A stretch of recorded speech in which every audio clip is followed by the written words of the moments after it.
The transition to capitalism in Albania began with the fall of communism in 1990. The last nation to have such a change outside the Soviet Union, they faced many challenges throughout the following years. Between 1992 and 1996, they radically reformed their economy by adopting the freest market policies anywhere in Europe. In the beginning, these policies met with success. Inflation was remarkably contained, unemployment was down, and the GDP grew in just 4 years. The public gained an improvement in their quality of life. It all began to fall apart at the end of 1996, and by 1997, the government and society at large had virtually collapsed. Thousands were killed in rioting, which bordered on civil war, and order was only restored when the United Nations sent a peacekeeping force in the beginning of summer in 1997. Before the fall of communism, Albania was an incredibly insular nation. The authoritarian government had prevented any outside influences since their formation after World War II. Unsurprisingly, the initial transition which opened the nation to outside markets sent shockwaves throughout the economy.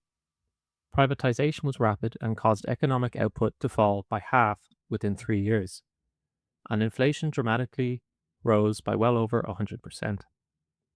This was followed by a short but strong boom in which inflation was contained and the GDP grew. This all came crashing down, however, with the now infamous pyramid scheme crisis. Due to low interest rates in the central bank and the slow development of private ones, many Albanian citizens held their savings in cash. Having little experience of investing, many Albanians leaped at the opportunity of the 4 to 5% a month interest rates that newly formed pyramid schemes were offering. Some of these organizations were legal while others arguably weren't, but regardless, they were tolerated by the country's government. The precariousness of these investment schemes was pointed out to the government by both the central bank and the International Monetary Fund, but such warnings were ignored by the cabinet. This is because many politicians were colluding with the groups in charge of the schemes and were profiting from them directly. When these schemes inevitably collapsed in 1997, hundreds of thousands of Albanians lost their life savings. Nearly two-thirds of the entire population had invested in it. The improvement in quality of life and the progress of the last 8 years was virtually wiped out overnight. Large-scale rioting toppled the government and with it Albanian society.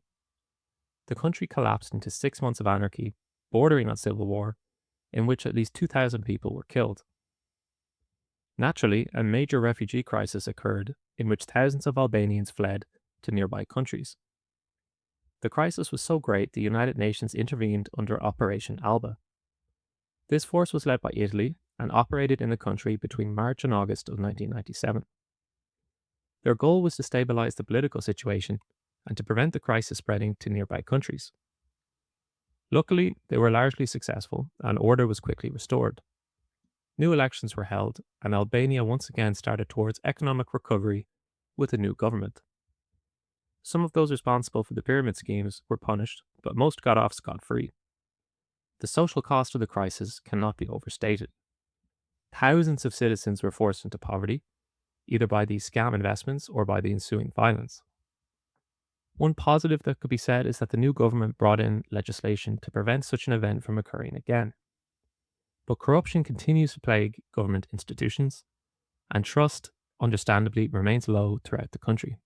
Still, unlike other nations that suffer state failure, Albania was able to avoid perpetual collapse. In the following years after 1997, the country went through another large political and economic transition. They were able to hold an election in the wake of the crisis, which democratically changed the government. The first time this happened since the fall of communism in the country. The reforms the new government brought in laid the foundation for future successes. For example, the new parliament reformed the security sector from the police to the army, which allowed them to meet the obligations for NATO membership. They joined the alliance in 2008. This was an important win in a nation where over 90% of the public support membership, and still do. The economic reforms have also given the country a reasonable chance of becoming an EU member state in the coming years. They applied in 2009, becoming a recognized candidate in 2014. However, due to the European Union's lack of appetite for expansion in the Balkans, the process has stalled for several years now. Membership talks have recently begun in 2022, albeit 4 years later, than Albania was originally promised. While full membership is certainly some time away, their application would not have advanced as far as it had done without the second transition in the country following 1997. It has also given hope to the country that they may soon enjoy the economic opportunities that the EU offers.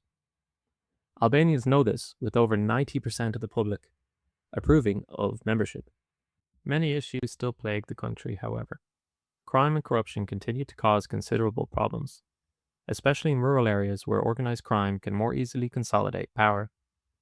To make matters worse, most of the 1 million weapons that were estimated to have been robbed from the government by protesters in 1997 continue to be in circulation.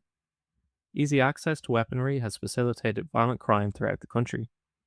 Even the courts continue to add to the issue, with the judiciary being easily influenced by both politicians and criminal gangs, making it harder to function independently. In 2025, around 55% of Albanian households reported that they cover their monthly expenses with great difficulty.